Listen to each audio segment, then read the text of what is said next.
Y estamos aquí en el estudio con nuestra periodista Paula Ovalle. ¿Cómo estás, Paula? Y con Claudio Valdivia, nuestro abogado. Muy buenos días. Muy buenos días. Paula, deja de sorprendernos este caso.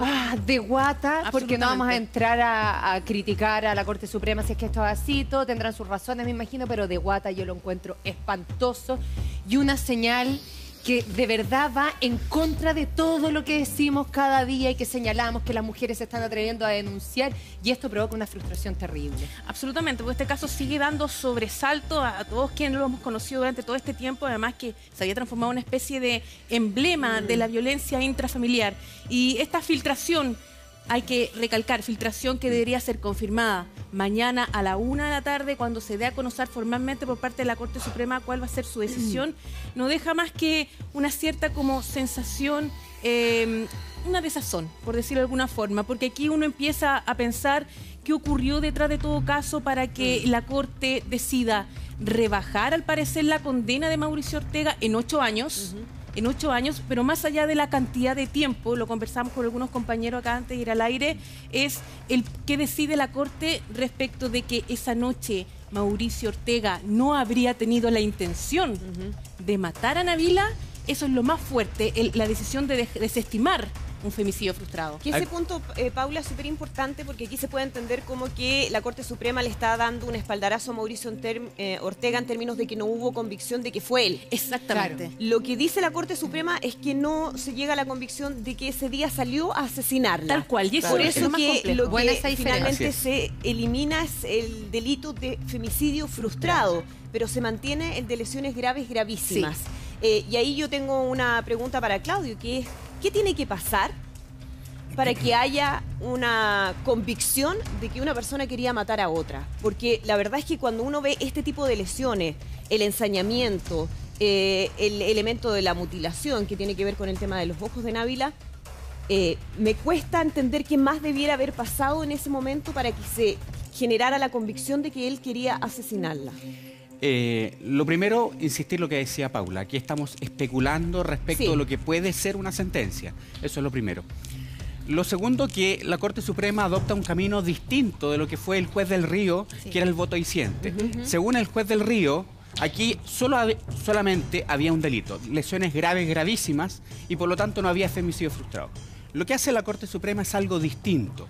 Dice, se mantiene el delito de lesiones graves, gravísimas por las mutilaciones, pero en vez del femicidio frustrado establece lesiones graves en contexto de violencia intrafamiliar. Y eso hace, o haría, reducir la pena en 8 años aproximadamente. Lo que no se entiende, y yo tampoco lo puedo entender, es que con el nivel de violencia, el tipo de agresión, es como una persona no puede sino representarse que puede ocasionar la muerte a esa persona. Por lo tanto, me parece a mí, en mi opinión muy personal, que es muy discutible que con el nivel de lesiones una persona no haya tenido la intención al menos representarse la posibilidad de que esa persona podía morir. Y sabes que, Claudio, a mí me impresiona mucho porque torturar a alguien, como fue el caso de Mauricio Nabila, dejarla con secuelas o mutilada para el resto de la vida, es un crimen feroz. Entonces, ¿no debería tener una pena prácticamente igual o equivalente a matar a alguien? Sin duda, sin duda. Y eso es lo que para mí me cuesta comprender respecto de las agresiones en las cuales fue víctima Nabila. Aquí no solamente uno tiene que ver los tipos de delitos, etcétera, que aquí se entiende que están agravados porque están dentro de un contexto de violencia intrafamiliar. Aquí lo complejo es que una persona, a la mitad del cumplimiento de la condena, podría ser beneficiario de la libertad condicional. Lógico. Y eso significa que a los 8 años o a los 9 años podría tener algún tipo de beneficio. Claro, pero para ti como abogado, entonces, ¿te cuesta entender esta decisión? Punto uno. Sin duda, me cuesta. Ya, que lo que pasa es que de repente uno dice, en una de esas tiene o sea, seguramente tiene un sustento legal, pero la verdad es que uno dice, si a un abogado, como Claudio en este caso, también le parece raro, al parecer no estamos todos tan locos. Porque la verdad es que uno no puede entender que a una persona que le pegan 3 veces con un peñasco en la cabeza, que después le sacan los ojos, que la dejan... O sea, perdona, como dice la Andrea, si eso no es un intento de matar a una persona, ¿qué es lo que es? Yo también lo entiendo así. Es así. Me parece que el nivel de violencia que imprime en Nabila es de tal agresión, de tal violencia, perdonando repetir la palabra, pero que es imposible que una persona no pueda representarse, que le puede ocasionar la muerte a otra. Es que eso es lo grave, están sentando un precedente que yo creo que es terrible, ¿eh? Y un Para lo que pueda precedente venir. que quiero recoger algo que planteaste, Claudio, y confirmarlo bien. En el caso que se confirme esto mañana con la Corte Suprema y se da una rebaja a 18 años de cárcel, él, al cumplir la mitad de condena, ¿podría pedir la excarcelación? Sin ¿Podría duda. quedar fuera? Lo podría hacer, hay que ver las condiciones al momento de la solicitud de la perfecto, libertad pero condicional. si él se porta bien en la cárcel. Sí, Podría exactamente. pasar. Incluso Es antes, complejo. 12 meses antes, podría ser incluso beneficiario de la salida dominical. Exacto. Si es que también se ciertos procede. beneficios Eso- carcelarios. Así es. Eso a mí me pasa que me da una impotencia como mujer y en los temas que estamos hablando es demasiado incorrecta la señal. En tiempos que María. les estamos diciendo diariamente a las mujeres saquen la Denuncia, voz, claro. denuncien a los agresores y esta señal yo la encuentro macabra. Ahora nosotros durante todo el proceso que vivimos siguiendo este caso fuimos bien críticos y no solamente nosotros sino que a nivel de todos los medios de comunicación y de expertos también en la materia respecto a cómo fue el proceso investigativo detrás del caso de Nabila Rifo, que hubo algunos problemas en la investigación, por ejemplo, que sigue penando hasta el día de hoy el examen psicológico y psiquiátrico forense que debió realizarse la Mauricio Ortega. Quizás con ese informe una Corte Suprema habría tenido más convicción de un perfil de esta persona, de que quizá era importante mantenerlo en la cárcel con una condena fuerte. Yo creo que la decisión de la Corte Suprema, más allá de considerarla buena o mala, aquí hay que ver cuáles son las pruebas que estaban a su disposición para formarse esa convicción. Yo creo que también va un poco más allá lo que hablaba Cristiana y María Luisa al principio. Aquí hubo un proceso detrás, aquí no hay una decisión antojadiza, creo yo, sin ánimo de atacar a la Corte Suprema ni a la apelación ni a ninguna parte del Poder Judicial. Me merecen todo mi respeto, pero ellos se forman convicciones a través de antecedentes que se le entregan. ¿Y qué pasó en este caso? Hubo problemas en la investigación y eso se dijo desde el comienzo. Creo que también tiene que ver un poco con eso, ¿no? Bueno, y esos son los efectos que puede generar una mala investigación y el mal trabajo. Sí, claro. O sea, son efectos que a mí me parece que son gravísimos. Sí. Si el día de mañana Mauricio Ortega logra salir antes del tiempo que se establecía en su condena y uno no vaya a querer obviamente que pase, pero pasa algo más en relación a su conducta, ¿quién se hace cargo de esos errores? ¿Quién se responsabiliza de ese mal trabajo? No es menor que no se hayan hecho ciertas diligencias, que no se hayan obtenido ciertas pruebas, y yo coincido contigo, Paula, que también uno tiene que aquí ser moderado en términos de el trabajo que hace la Corte Suprema. A nosotros puede que no nos parezca, pero Puede que no. ellos no pueden actuar en base a la señal que tienen que enviar a la ciudadanía, Claro, tal ni cual. tampoco en base a las presiones que hay a nivel social o de los medios de comunicación. Ellos tienen que actuar en base a los antecedentes. Si es que la Corte Suprema efectivamente confirma esto, uno se pregunta, bueno, realmente algo tiene que haber que no sustenta la condena que se había establecido en un comienzo. Y ahí yo digo, bueno, el cuestionamiento entonces tiene que ser para quienes debieron haber convencido a esos jueces de que Mauricio Ortega tenía la intención de asesinar a Nabila Rifo. Andrea, yo creo que tú tienes un punto. Efectivamente, uno no puede entrar aquí a cuestionar respecto a la Corte Suprema qué es con aquello que tenía sobre la mesa. La cuestión es que si ellos hacen la distinción entre dos delitos, no un delito, sino dos delitos, es decir, la mutilación y las lesiones, es decir, el golpe en la cabeza, me parece discutible, me parece aún así discutible que alguien que no ha estado dentro del juicio pueda entrar a calificar una intención o una voluntad de una persona en la cual no ha tenido ningún tipo de aproximación a ese juicio. Estamos claros, y también coincido contigo, en que en el juicio se cometieron muchos errores. Me parece que la señal que dio Nabila fue muy potente al declarar. Me parece inconcebible que se haya condenado solamente por violación de morada y no por amenaza. Ahí tenemos un delito por el cual no se condenó. Entonces estamos hablando de distintos errores durante el juicio. Estamos hablando de una víctima que se hizo presente. Estamos hablando también de una señal que se está dando de manera equivocada. La semana anterior, a propósito de casos de violencia intrafamiliar, lo importante que se destacaba que una víctima hablara. Sí. La cuestión es, ya yo voy a hablar, ¿por qué a mi agresor? ¿Cómo lo van a condenar? ¿Cuál va a ser la pena que va a recibir mi agresor por estos hechos de A violencia? lo que voy, Claudio, es que tiene que haber un sistema que Sin responda a eso. Si no, no les creo pidamos que a sea esa bueno, gente, claro, responsabilizar en este caso a la Corte Suprema o únicamente a una de las instancias. Tiene que haber un sistema completo Sí. que dé respuesta a aquello. Y eso yo veo que todavía estamos al debe. Ustedes tocan un punto fundamental. Nabila Rifo dio un paso allá, se subió a ese estrado, hizo esa declaración que todos valoramos. No fue suficiente.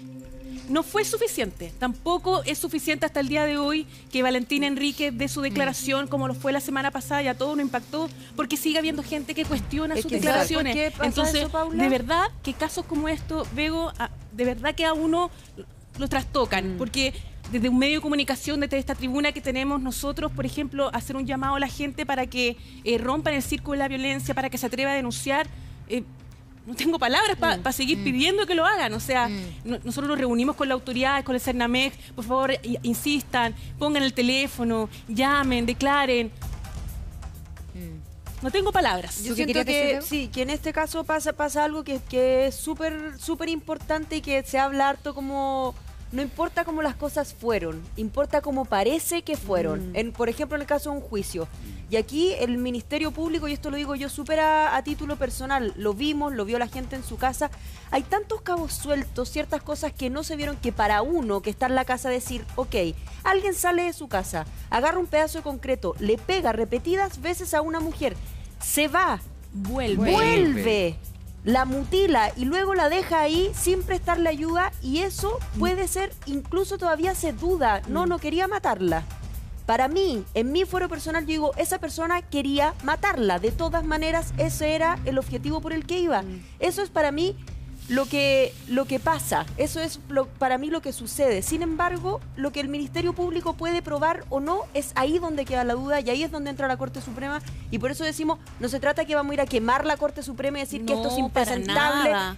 Tiene que ver con que no hay una defensa que está bien hecha, no hay una investigación que es súper acuciosa, no se hace, o sea, un perfil psicológico, psiquiátrico, forense del agresor, cosas que para uno en la casa dice, pero ¿cómo? Básico, o sea, claro. es básico. Entonces, finalmente, no importa qué es lo que pasa, importa qué es lo que yo puedo probar que pasó. Bueno, y ahí es donde está el gran error. Es el drama, porque una persona, nosotros que decimos y trabajamos aquí con el incentivo de que usted denuncie si es que está siendo agredida, que si es que está siendo maltratada, ¿cómo esa persona confía en el Ministerio Público? Porque si que hay un trabajo mal hecho de la Fiscalía, tiene que haber una sanción. Yo entiendo, por ejemplo, que a este fiscal fue trasladado, entiendo que lo trasladaron al Maule, que ya ni siquiera está ahí. No tengo No manejo esta conocimiento. información, María Luisa. Bueno, no te podría entiendo, confirmar pero eso. tiene que haber algún tipo de sanción, tiene que haber un seguimiento de lo que se hace. Si hay un trabajo mal hecho, alguien tiene que responder.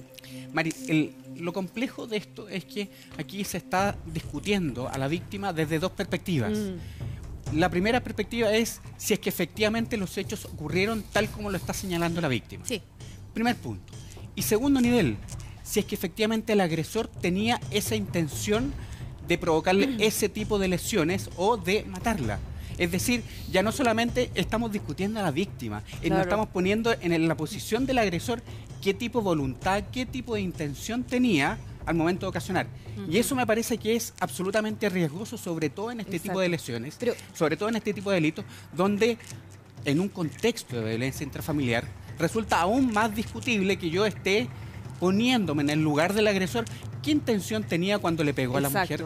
Eso me parece grave. Y por eso, más allá, es una opinión muy personal, me parece que la señal puede ser aún más grave respecto de la recalificación al intentar suponer cuál era la intención de Mauricio Porque Ortega. además, Claudio, si uno lo compara con otros delitos, si una persona entra con una pistola o entra con para ponerlo exactamente en la misma situación, ¿Con el hacha? con Con el hacha o con una piedra y le golpea a otra persona, no sé si alguien dudaría de la intencionalidad de esa persona. Pero cuando hablamos siempre de lo que tiene que ver con violencia contra la mujer, siempre hay dudas.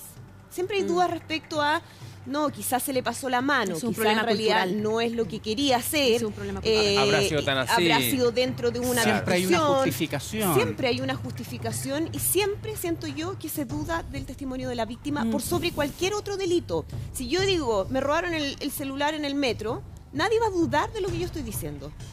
Pero Nadie si tú va a dudar. dices... Pero si yo digo que me están agrediendo,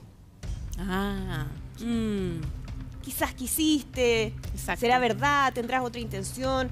Entonces me parece que hay un tema también cultural, Sí. como dice Absolut- Paula, es que es muy de un absolutamente machismo cultural. todavía Es importante. Es absolutamente cultural. Y lo que pasó con Nabila, donde tenemos un agresor que no solamente incurrió en una actitud violenta ese día, sino que teníamos un episodio anterior, como el episodio del hacha, cuando él violación de morada fue calificado, ¿no es cierto?, por los tribunales. Todo tan elegante, suena tan... Como los tribunales, Claro, por los tribunales de claro. nuestro país fue calificado de violación de morada, no de amenaza. Incluso alguien se atrevió a decir en algún minuto otro femicidio frustrado, porque había una intención de golpear con el hacha a una mujer. ¿Qué intención puede haber detrás si no dejarla con lesiones graves o matarla? Entonces, cuando ocurre un hecho como este, donde el historial de una persona se ve que en una ocasión cometió un acto violento, después otro acto violento, ¿qué pasa con el dolo? ¿Qué pasa con la intención? Eso es lo que a mí me llama, lo que más me impacta es que un tribunal diga, no, él no tuvo la intención de matarla. Después de todos los antecedentes que manejamos, eso es lo más violento. Y es a mí doloroso. personalmente me violenta a mí. Y es doloroso Sí. como mujeres que les pedimos que denuncien día a día, porque la única manera de erradicar este tipo de conductas de los hombres hacia las mujeres es denunciando. Así que el llamado a que se sigan atreviendo a hacerlo, independiente de cómo nos duela el resultado de lo que aquí suceda. Nabila dice, sé que no le van a rebajar los años, dice ella. Y yo te pregunto a ti, Claudio, porque esto fue una filtración de varias fuentes al diario La Tercera, que apareció el El sábado. reportaje ayer. Sí, el domingo. Sí. Y la verdad es que lo que te quería preguntar es, si esto ya se filtró, ¿es porque ya está sentenciado? ¿Es así? ¿O en virtud de lo que ha pasado en términos públicos, en términos mediáticos, con la gente, de la opinión del público, podría haber algún tipo de cambio? Se supone Tú que no, Ya, claro. ya te comienzas a reír con la que te acabo de decir. Es como... Pero es como la esperanza que uno dice. Se supone y que es la Corte esperanza basada Suprema- justamente en lo que dice también Nabila. Dice, o sea, de verdad, yo confío en la justicia, sé que no le van a rebajar los años. Terrible. ¿Sabes, Claro. Cristian? Lo que me parece extraño en esto es por la relevancia del caso. Es que haya existido esta filtración. Sí. Me parece muy extraño. Me parece, no sé, me parece amateur Es que todo el- Todo ha sido todo- muy toda la no escena. es común, ¿ah? No es común en la Corte Las Suprema. filtraciones en muchas cosas son comunes, pero en este tipo de casos no es Era un común. caso muy No es importante, común era que un haya caso una muy filtración. importante y por eso me parece muy extraño. La sentencia no existe mientras no sea notificada a las partes y eso hoy día no ha ocurrido. Y por lo tanto, mientras eso no ocurra, es perfectamente posible que quizás era una mala filtración, quizás era producto de una discusión intermedia y no era producto de la discusión final, y eso significa que la sentencia sea otra. ¿Podría cambiarse? ¿Podríamos tener una noticia distinta mañana a la 1 de la tarde? podría Sí, ser. podría existir. Ojalá. Mientras la resolución no esté firmada por los jueces, no hay resolución. Y por lo tanto, hoy día lo que estamos haciendo es especulando. No obstante eso, insisto, me parece, si es que fuera el caso, me parece una señal muy equivocada, muy grave respecto de este tipo de delitos en contexto de violencia intrafamiliar, porque ahora ya no solamente se está discutiendo el hecho en sí mismo, sino se empieza a discutir las intenciones que tuvieron las personas, sobre todo en este caso el agresor, para provocar las lesiones de una persona. Y eso me parece particularmente grave. Claudio, vamos a quedar muy atentos a lo que suceda mañana y como siempre, muchas gracias por acompañarnos. A ustedes.